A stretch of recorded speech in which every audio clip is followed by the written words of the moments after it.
मैं आपसे जानना चाहूँगी, अगर हार्ट डिज़ीज़ के बारे में अगर हम जानें, तो इसके जो शुरुआती लक्षण होते हैं, जो सिम्पटम्स होते हैं, वो क्या कुछ होते हैं जिससे लोग समझ सकें कि कहीं न कहीं वो हार्ट डिज़ीज़ से ग्रसित हो चुके हैं? जी बिल्कुल। जैसा कि यह है दिल 250 ग्राम का ऑर्गन है इतने बड़े बॉडी में, लेकिन इसमें सिर्फ बहुत तरह की बीमारियां होती हैं, है ना।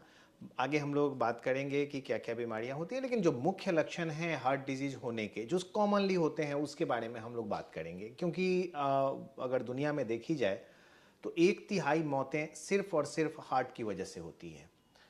तो जो मुख्य लक्षण है, जब आपको वार्निंग साइन जिसको रेड फ्लैग साइन कहें जब हो, तो डॉक्टर से मिलना चाहिए, उस पर ध्यान रखना है। जैसे कि अगर आपको अनड्यू फैटिग हो, कुछ भी नहीं हो रहा है लेकिन अचानक लग रहा है कि नहीं बहुत थके हुए हैं, आपकी इच्छा कम हो रही है, काम करने का इंथुजियाज्म खत्म हो रहा है, मिले। कुछ क्लासिकल साइंस हैं जैसे कि एंजाइना ऑन इफोर्ट, हम लोग जो बोलते हैं कि एंजाइना क्या है, सीने में भारीपन महसूस होगा और वो डिफ्यूज होगा, वो लोकलाइज नहीं होगा, वो लगेगा कि एकदम पूरे छाती में फैल रहा है और ये ऊपर गर्दन पे आएगा, ये बाजू में उतर सकता है, बाएं की तरफ कॉमनली, दाहिने की तरफ भी रेडिएट करके जा सकता है, लेकिन ये कान के ऊपर नहीं जाएगा और एम्बलाइकस के नीचे हार्ट का दर्द नहीं जाएगा। तो ये क्लासिकल लक्षण हैं एंजाइना जिसको बोलते हैं चेस्ट पेन।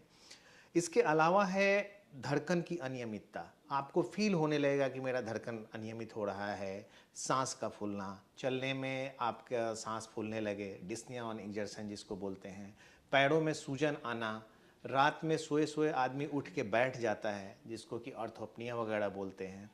तो ये सारे लक्षण हैं आपके हार्ट की बीमारी के।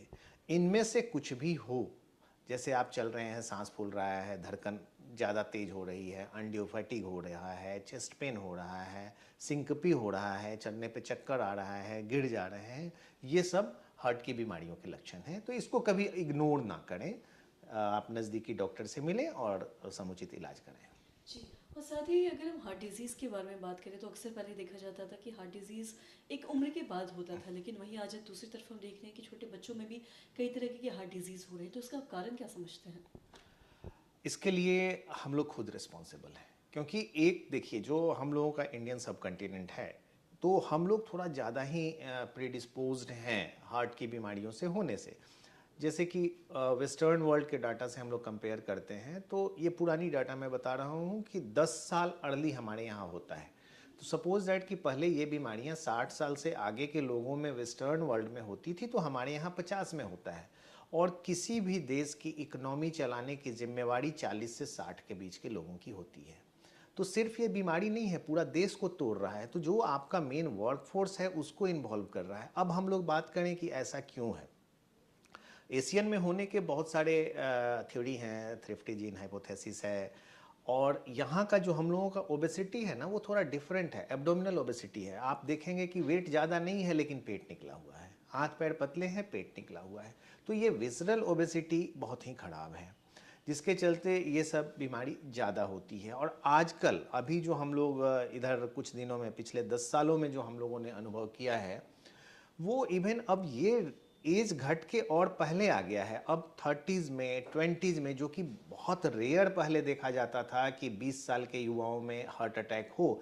हमारे क्लिनिक में महीने में 1-2 पेशेंट्स तो आ ही जाते हैं हॉस्पिटल में कि 20-22 साल का लड़का है, उसे हार्ट अटैक हो गया। इसके बहुत सारे कारण हैं। एक, हम लोगों का रहन सहन बदला है जो सबसे अहम है। जैसे कि हम लोगों के पास फूड की एक्सेस ज़्यादा हुई है। आप देखेंगे, अगर आप अपने बचपन से अभी कंपेयर करें, तो जो जिस कल्चर में हम लोग जी रहे हैं, पिज़्ज़ा बर्गर और कोल्ड ड्रिंक्स का जो कल्चर आया है ना, ये बहुत ही ख़राब कल्चर है। तो एक है कि आपको एनर्जी डेंस डाइट मिल रहा है जो कि सॉल्ट फोर्टिफाइड है, और ये जो बेवरेज जो है ना, कार्बोनेटेड बेवरेजेस, स्वीटनर्स, ये बहुत ही ख़राब है।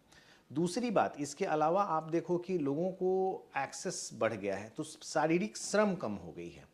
पहले हर लोग फिजिकल वर्क ज़्यादा करते थे, अब कम करते हैं, और इसका नतीजा आप देखो बच्चों में ओबेसिटी बहुत कॉमन होते चला गया है।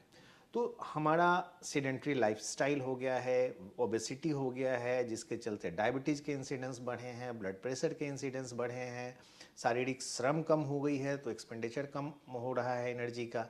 और उस इन सबों के अलावा एक नया फैक्टर आया है, पॉल्यूशन, एयर पॉल्यूशन। तो डिफॉरेस्टेशन, क्योंकि हम लोग तो कंक्रीट के जंगल बनाते जा रहे हैं, पेड़ काट रहे हैं, बिल्डिंग बना रहे हैं, तो इससे पेड़ पौधे कम हो गए हैं।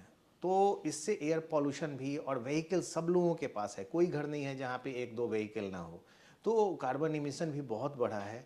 सिर्फ कार्बन इमिशन और ये एयर पॉल्यूशन 25% हार्ट अटैक के लिए रिस्पॉन्सिबल हुआ है नई डाटा के अनुसार।